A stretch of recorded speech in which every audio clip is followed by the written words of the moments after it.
एक गांव में भोला नाम का एक किसान रहा करता था। उसके पास एक छोटी सी जमीन थी और उसमें वो अपना घर चलाने के लिए खेती किया करता था। उसके पास जो कुछ भी था उससे वो संतुष्ट था। उसके परिवार में उसकी पत्नी सीमा और एक बेटा राहुल था। तो एक दिन, अरे सीमा, अभी खाना बनने में कितना समय और लगेगा? तू रोज देर कर देती हो। लोग अब तक खेतों में पहुंच चुके होते हैं, मैं ही सबसे देर से पहुंचता हूँ। खेत जल्दी जाने से भी ऐसा क्या पा लेते हो? मैं यहाँ चूल्हे में फूंक मार मार के परेशान हो गई हूँ। मेरी मदद करने वाला भी कोई नहीं है। मुझे सब खुद करना पड़ता है। खाना बनने में 15 मिनट और लगेंगे। ये तो तुम्हारा रोज का रोना है। मुझे रोज देर हो जाती है।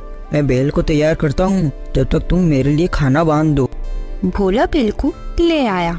जब तक सीमा ने उसका खाना तैयार कर दिया। अपना खाना समय से खा लेना। काम में लगने के बाद आप रोज रोज खाने को भूल जाते हो, आज मत भूलना। जब मैं काम पर जाता हूँ तो तुम कितना अच्छे से मुझसे बात करती हो, लेकिन कभी कभी बिना बात के ही मेरे ऊपर बहुत गुस्सा करती हो। बड़ा अजीब व्यवहार है तुम्हारा।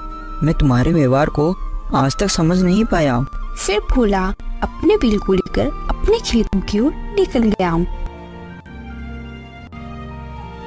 खेत में पहुंचकर भोला ने काम शुरू कर दिया। कुछ ही देर में बैल चलता चलता थक कर गिर गया। अरे महेश, क्या हुआ तुम्हें? फिर से थक गए तुम? लेकिन तुम भी बहुत बूढ़े हो चुके हो। इसमें मेरी ही गलती है कि मैं तुमसे इतना काम करवाता हूँ। वैसे भी हम थोड़ी देर ही काम करेंगे, फिर हम घर चलेंगे। मैं कल ही 2 नए बैल खरीद लूंगा। बस आज की और बात है, ठीक है? कुछ देर काम करने के बाद भोला और उसका बैल दोनों थक गए। थोड़ी देर बाद वो दोनों खेत से घर के लिए निकल गए।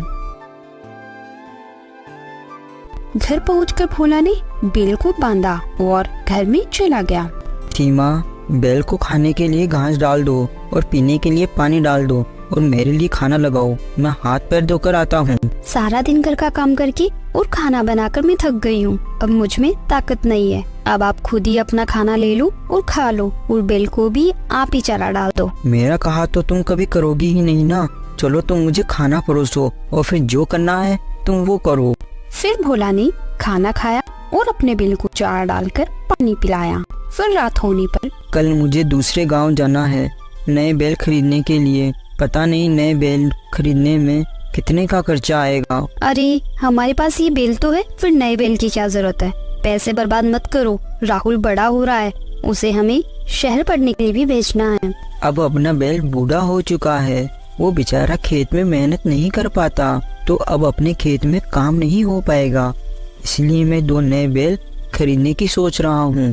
अभी जो मेरे पास पैसे हैं उनसे मैं बैल खरीद लेता हूँ और फिर बैलों से खेती करके राहुल की पढ़ाई के लिए पैसा जमा कर लेंगे। आए बड़े, अगर ये खेती के लायक नहीं है तो उसे खिलाने के लिए उसके ऊपर पैसे क्यों बर्बाद करें? तो फिर आप उसे जाकर कसाई को बेच दो। अरे सीमा, तुम इतनी मतलबी कैसे हो सकती हो? महेश इतने सालों से हमारे साथ है, हमारे लिए बेचारे ने कितना काम किया है। मैंने क्या गलत बोल दिया? हर कोई यही करता है। अब ये हमारे किसी काम का नहीं है। बेहतर है इसे बेच दो। इसे खिलाने के लिए मैं पैसे बर्बाद नहीं करूँगी, और आप भी खुद का नुकसान मत करो। इसने हमारे लिए इतनी खेती करी, फसल को शहर तक पहुंचाने में हमारी मदद करी, और तुमने इतनी आसानी से कैसे कह दिया कि इसे कसाई को भेज दो? क्या तुम्हें जरा भी इस पर दया नहीं आती? तुम इतनी मतलबी कैसे हो सकती हो सीमा? आप मेरी बात कब सुनते हो? ये फालतू का खर्च है, पर मुझे क्या, आप जो चाहे वो करो। अब से मैं कुछ नहीं कहूँगी, करो आप अपनी मनमानी।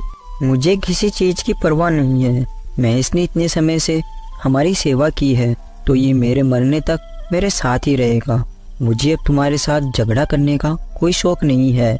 मुझे कल सुबह शहर जाना है। बेहतर यही है कि अब मैं सो जाऊं। मुझे भी आपके साथ लड़ाई करने का कोई शौक नहीं है। आप वैसे भी अपनी मर्जी से ही चलोगे। अगले दिन सुबह होते ही भोला नए बैल खरीदने के लिए दूसरे काम की ओर निकल जाता है। अरे क्या हुआ भोला, आज तुम यहाँ कैसे? मैं यहाँ 2 जवान बैल लेने आया हूँ, क्या तुम्हारे पास है? हाँ हाँ क्यों नहीं, 15 दिन पहले ही मैंने 2 जवान बैल खरीदे हैं। एक किसान मुझे बेचकर गया था, बेचारे को पैसों की बहुत जरूरत थी। चलो मैं तुम्हें वो बैल दिखा देता हूँ। फिर व्यापारी भोला को बैलों के पास ले जाता है। यह रहे वो दोनों बैल, अगर तुम्हें ये दोनों पसंद है तो ले लो। दोनों बैल सुंदर और जवान हैं। हाँ, ये दोनों बहुत मजबूत बैल हैं। मुझे ऐसे ही बैलों की तलाश थी, लेकिन इनकी क्या कीमत है? इनकी कीमत सिर्फ 10,000 रुपए है। हे भगवान, इनकी इतनी कीमत, क्या कुछ कम नहीं हो सकता क्या? मैं इन्हें 8,000 रुपए में लेकर आया था। एक बैल 4,000 रुपए का है और मैं इन्हें 15 दिन से खिला रहा हूँ। और तुम्हें तो पता ही है, जवान बैल खाते भी बहुत हैं। अब इनके ऊपर जो मेरा खर्चा हुआ है वो तो मुझे इनकी कीमत में जोड़ना ही पड़ेगा ना। वो तो मैं समझ गया, लेकिन मैं तुम्हें केवल इनके 9,000 रुपए ही दे सकता हूँ, मतलब एक बैल के 4,500 रुपए। चलो ठीक है बोला, तुम 9,000 रुपए ही दे दो, क्योंकि मैं तुम्हें कई सालों से जानता हूँ, इसीलिए मैं तुम्हें 9,000 रुपए में दे रहा हूँ। लेकिन खेती के लिए बारिश पर निर्भर है। पिछले साल की तरह इस साल अगर बारिश नहीं हुई तो तुम्हारे लिए ये नुकसान का सौदा होगा। तुम बैलों के लिए इतनी रकम क्यों खर्च कर रहे हो? तुम्हारे पास एक बैल पहले से भी तो है, तुम इन सभी बैलों को कैसे खिलाओगे? बात तो तुम बिल्कुल सही कह रहे हो, और आसपास के गांव के किसान भी इसी बात से बहुत परेशान है। लेकिन मेरे खेत के पास से एक नहर जाती है, और वो नहर हमारे गांव के जमींदार साहब मनीराम जी की है, तो मैं उन्हें कुछ पैसे देकर अपने खेत में थोड़ा पानी ले लूंगा। चलो ठीक है, अब मैं चलता हूँ। फिर भोला वहाँ से अपने बैलों को लेकर अपने घर के लिए निकल जाता है। कुछ देर चलने के बाद वो अपने बैलों के साथ अपने घर पहुँच गया। ये देखो, मैं 2 नए बैल ले आया हूँ, देखो और बताओ कैसे लगे। क्या बात है, ये बैल तो बड़े ही ताकतवर नजर आ रहे हैं, लगता है काफी महंगे होंगे। और क्या कीमत दी आपने इनकी? ये सस्ते तो नहीं हो सकते, है ना? हाँ, तुम्हारा कहना बिल्कुल सही है। ये बैल जवान और ताकतवर है, इसीलिए मुझे इनके लिए मेरी सारी जमा पूंजी देनी पड़ गई। लेकिन ये हमारी खेती और हमारे आने जाने के लिए लंबे समय तक काम आएंगे। आप जिस व्यापारी से इन बैलों को लेकर आए हो, तो आप उसी व्यापारी से अपनी इस पुराने बैल की बात कर लेते। तुम अपनी फालतू की बातें बंद करो। जब तक ये या मैं मर नहीं जाते तब तक हम साथ रहेंगे। आगे से तुम इसके बारे में कुछ नहीं बोलोगी। ठीक है, लेकिन अपने सारे पैसे तो इन बैलों पर ही खर्च कर दिए। अब आप खेत के लिए बीज कैसे लेकर आओगे? कहाँ से आएंगे अपने पास पैसे? और इस साल बारिश नहीं हुई तो अपन क्या करेंगे? अरे इसकी चिंता तुम मत करो, मैं आज ही अपने गांव के सेठ हीरालाल से कुछ पैसे उधार ले लूंगा और उनसे बीज ले आऊंगा, और थोड़े पैसे जमींदार को देकर अपने खेत के लिए पानी ले लूंगा। फिर अगले दिन भोला सेठ हीरालाल के यहाँ जाता है। सेठ जी, आप मुझे कुछ पैसे उधार दे दीजिए, मैं इस बार की खेती करके आपके पैसे लौटा दूंगा। मेरे पास जो भी पैसे थे मैंने उन पैसों से 2 नए बैल खरीद लिए। अब मुझे बीज लेने के लिए और पानी के लिए पैसे चाहिए, और मैं पानी के लिए जमींदार जी को कुछ पैसे दे दूंगा और उनकी नहर से अपने खेत के लिए थोड़ा पानी ले लूंगा। भोला की ये बात सुनकर सेठ हीरालाल बहुत गुस्सा हो जाता है। भोला, तुम अपनी औकात से बाहर बात कर रहे हो।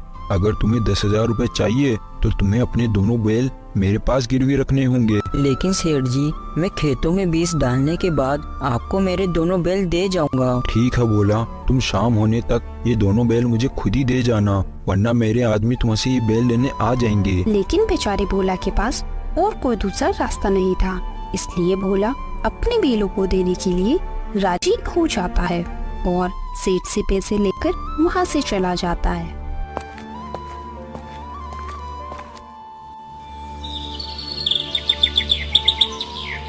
फिर अगले ही दिन से भोला खेतों में काम शुरू कर देता है।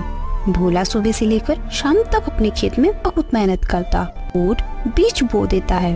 फिर शाम होने पर सुनो, आज तुम्हें नए मालिक के पास जाना पड़ेगा, लेकिन तुम चिंता मत करो, मैं तुम्हें जल्दी ही वहाँ से छुड़वा लूंगा। जैसे ही मेरी फसल कटेगी मैं वैसे ही सेठ जी को पैसे देकर तुम्हें वहाँ से छुड़वा लूंगा। फिर भोला उन बेलों को लेकर सेठ हीरालाल के यहाँ चला जाता है और हीरालाल को दोनों बेलों को देकर वापस अपने घर चला जाता है। कुछ ही महीने में भोला की फसल तैयार हो जाती है। मैं कल ही फसल को काटकर मंडी में बेच आऊंगा और मेरे दोनों नए बैलों को छुड़वा लूंगा। फिर भोला अपने घर चला जाता है। उधर ये बात सेठ हीरालाल को सारी बात उसका आदमी बता देता है। अगर भोला ने कल फसल काट ली तो वो मुझे पैसे दे देगा और अपने बैल छुड़वा लेगा। मुझे ऐसा कुछ करना पड़ेगा जिससे भोला मेरे पैसे नहीं चुका पाए और मैं उसके दोनों बैल हड़प लूं और साथ ही साथ उसकी जमीन भी हड़प लूं। सेठ जी, अगर अपन भोला की फसल में आग लगा दे तो भोला कल कौन सी फसल काटेगा? ना रहेगी बांस, ना बजेगी बांसुरी। हाँ, तुम बिल्कुल सही कह रहे हो, लेकिन ये काम तो आज रात ही करना पड़ेगा। फिर रात होने पर सेठ हीरालाल और उसका आदमी दोनों भोला के खेत में चले जाते हैं और वहां जाकर भोला की फसल में आग लगा देते हैं और वापस वहां से चले जाते हैं। अगले दिन सुबह होने पर जब भोला अपने खेतों में पहुंचा तो वहां का नजारा देखकर भोला की होश उड़ गए। भगवान, ये कैसे हो गया? अब मैं क्या करूँगा? मैंने कितनी मेहनत से ये फसल उगाई थी, अब मेरे सारे सपने अधूरे रह गए भगवान। तभी वहाँ सेठ आ जाता है। क्या हुआ भोला? तेरे खेतों में आग कैसे लग गई? पता नहीं सेठ जी, ये कैसे हुआ, लेकिन सेठ जी मैं तो बर्बाद हो गया। मैंने आपसे जो भी खर्च लिया था वो सारा पैसा मैंने इस खेती में लगा दिया। सोचा था फसल बेचकर आपका सारा कर्ज चुका दूंगा और मेरे बैल वापस ले लूंगा। अब मेरे परिवार का क्या होगा? वो भी भूखा ही मर जाएगा। भोला, वो सब मुझे नहीं पता, मुझे तो मेरे कर्ज की रकम चाहिए। अगर तुम नहीं दे पाओ तो तुम अपने दोनों बैलों को भूल जाना। ऐसा बोलकर सेठ हीरालाल वहाँ से चला जाता है। क्या हुआ सेठ जी? देखो अपनी तरकीब काम कर गई, अपन ने भोला के दोनों बैल हड़प लिए। हाँ, हमारी तरकीब काम कर गई, लेकिन अब मुझे भोला की जमीन भी चाहिए क्योंकि भोला की जमीन बहुत ही उपजाऊ है। उसका क्या उपाय करें? अरे सेठ जी, क्यों चिंता करते हो? अब जैसे अपन ने भोला के खेतों में आग लगाई है वैसे ही आज रात अपन उसके घर में भी आग लगा देते हैं। फिर उसी दिन की रात भोला का परिवार सो रहा था। तभी सेठ हीरालाल और उसका आदमी वहाँ आ जाते हैं और भोला के घर में आग लगा देते हैं और वहाँ से भाग जाते हैं। पूरे गांव में हाहाकार मच गया। सभी लोग खड़े खड़े भोला के घर को जलते हुए देख रहे थे। लेकिन तभी राहुल के चिल्लाने की आवाज आती है तो भीड़ में खड़ा राजू हिम्मत करके भोला के घर में जाता है और देखता है कि भोला और उसकी पत्नी सीमा तो आग में जल गए। लेकिन उसने देखा राहुल अभी भी जिंदा है तो राजू राहुल को उठाकर बाहर ले आता है। अगले दिन राजू ने भोला और उसकी पत्नी का अंतिम संस्कार कर दिया और उधर सेठ हीरालाल ने भोला की जली हुई झोपड़ी की जगह भी अपना कब्जा जमा लिया। लेकिन राजू राहुल को लेकर शहर चला जाता है। चाचा, मेरी आंखों के सामने मेरे माता पिता जलकर मर गए चाचा। मैं जानता हूँ राहुल बेटा, अगर मैं तुझे लेकर शहर नहीं आता तो शायद सेठ हीरालाल अपने आदमी के साथ मिलकर तुझे भी मार देता। अपने जीवन में एक बात कभी भी मत भूलना, सेठ हीरालाल और उसके आदमी ने मिलकर अपनी चालाकी से पूरे गांव वालों की जमीन हत्या ली और उन दोनों ने ही तेरे माता पिता की हत्या की है। अपने अंदर कभी भी बदले की आग को बुझने मत देना। मैं तुझे पढ़ा लिखा कर एक पुलिस वाला बनाऊंगा। राजू की बात सुनकर राहुल रोने लगा और उसी दिन से मन लगाकर पढ़ाई करने लगा। कुछ सालों बाद पढ़ लिख कर राहुल एक पुलिस वाला बन गया। अब वो पूरे 28 साल का हो गया था। अच्छा, आपने जो मेरे ऊपर उपकार किए हैं मैं उन्हें कभी भूल नहीं पाऊंगा। मैं आज ही अपने गांव जाऊंगा और सेठ हीरालाल को और उसके आदमी को दोनों को अरेस्ट कर लूंगा। हाँ बेटा राहुल, जाओ तुम अपने गांव और सेठ हीरालाल को अपने कर्मों की सजा दो। मेरा आशीर्वाद हमेशा तुम्हारे साथ है। फिर राहुल सीधा सेठ हीरालाल के यहाँ जाता है और उसे और उसके आदमी को गिरफ्तार करके थाने ले आता है और लाठी के डर से उनसे सारे जुल्म कबूल करवाता है और अगले ही दिन गांव वालों को उनकी जमीन वापस लौटा देता है। तो दोस्तों, हमें इस कहानी से यही सीख मिलती है, जो जैसा करता है वह वैसा ही बढ़ता है। कभी कोई गरीब के साथ बुरा करके खुश नहीं रह पाता। Thanks for watching.